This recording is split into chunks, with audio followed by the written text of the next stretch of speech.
Well, today we're on our own. DP had to run off to another state to, you know, do YouTube stuff.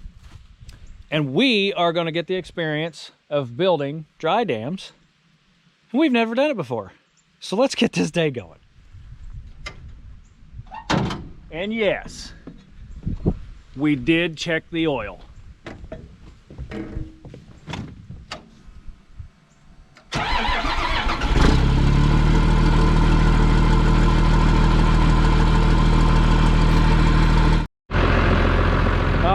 First thing we got to do before we build any dry dams is all of our exits and entrances.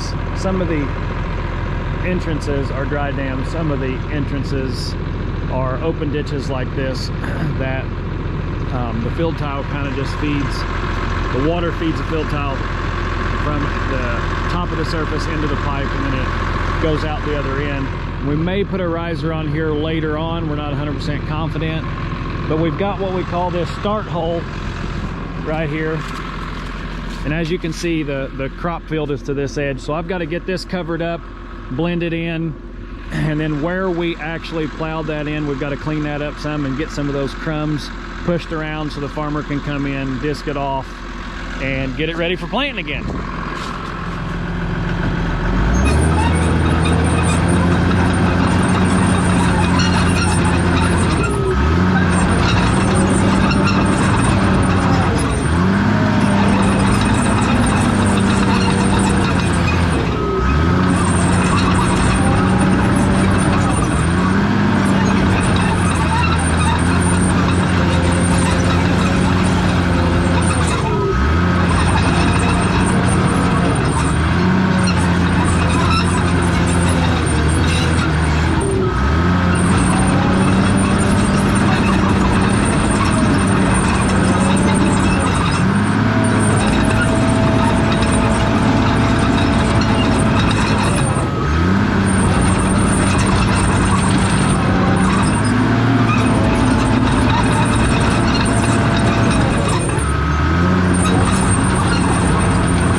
This end exposed again in case we put a riser on it later, because that water kind of backs up in here from that opposite side over there. We got that one covered up. Now we got to fix our crumbs that Mike left us after filling in the ditch.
did you back drag that out of there for instead of just getting down in the woods and pushing it out? Well, I will show you why. Right down here, we have the actual pipe coming out of the ground, and I can't collapse it and I can't cover it up. So I wanted to get that dirt out of my way. This is actually a great big rock. I then can come down here, come around the pipe, and come off of this corner right here and take that rock and put it back in that hole. That dirt up there on the top side needed to go that way, and I really don't want to be messing around on this pipe any more than I have to be. So let's get down in here behind this rock and see if we can do one of two things: get the rock over and out of the way without taking all of our dirt, or probably going to remove that tree down there, get over on that side and come up on that side of the pipe.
smoothed up on that field edge, they can run right down the edge that they normally run down. We've got a little bit to correct over here. You can see that little drop off or step up, whatever you want to call it. Once we get that knocked out, we'll be able to go take care of some riding. All right, I just want everybody to see, this is what a dirt perfect dry dam looks like. Now let's go see what a NY Millennial dry dam would look like. We're gonna find this out together. Well, that's what we're starting with, just so everybody can see it.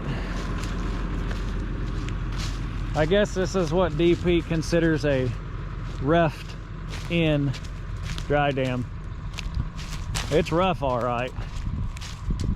Looks like we might be a little shy on dirt, but we've got some crumbage on the inside there. we got a pretty big hole right there in the middle, and we need to make sure that this slopes off properly so that they can plant this along the dry dam, go right up and over the dry dam, planting it. The only thing they might not plant is down here where the actual, as we call it, pumpkin is. So there you go. You see what we're starting with. Let's find out what it looks like when we're done.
Well, there you have it.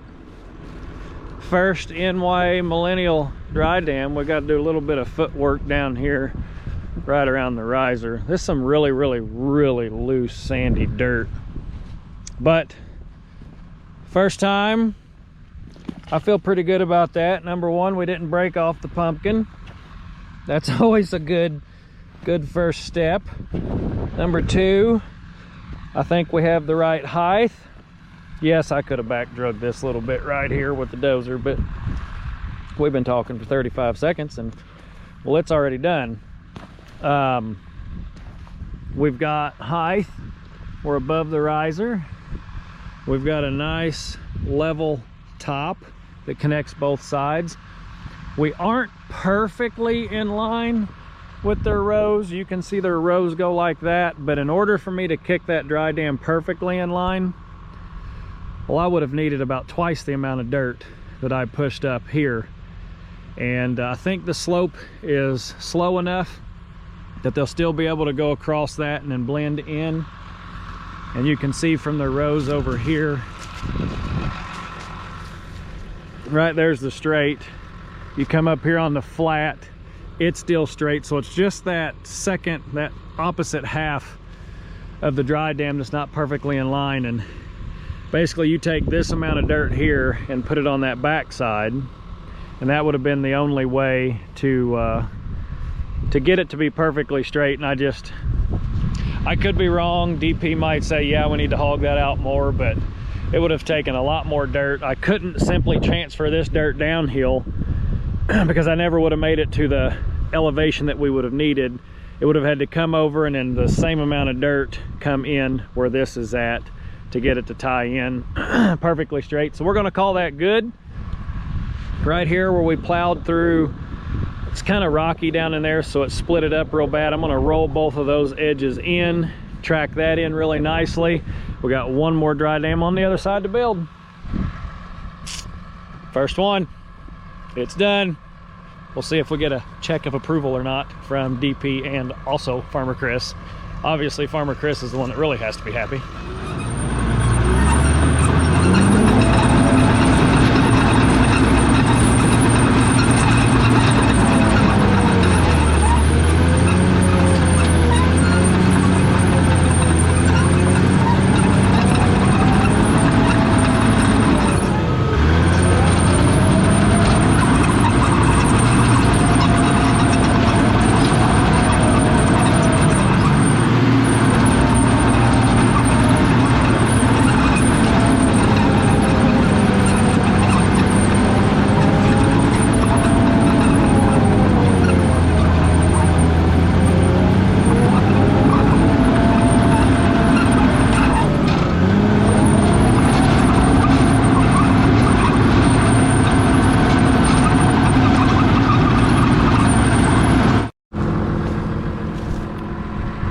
Well, there's dry dam number 2. This one here came out pretty nice. It blended into that hillside and this hillside really well. We got our feeder line to the discharge cleaned up, put in place. We got our footwork done around the riser. I call that a success. This is NYA quality, which isn't saying much. Again, y'all know I'm no operator or an excavator. I'm getting better. I am getting better, but I feel like that tied in really well. They'll be able to run them rows, playing across that dry dam. You can see we've got a nice pitch both ways and down the center coming into the riser there. So hopefully you guys like the video. And as always, like, comment, subscribe.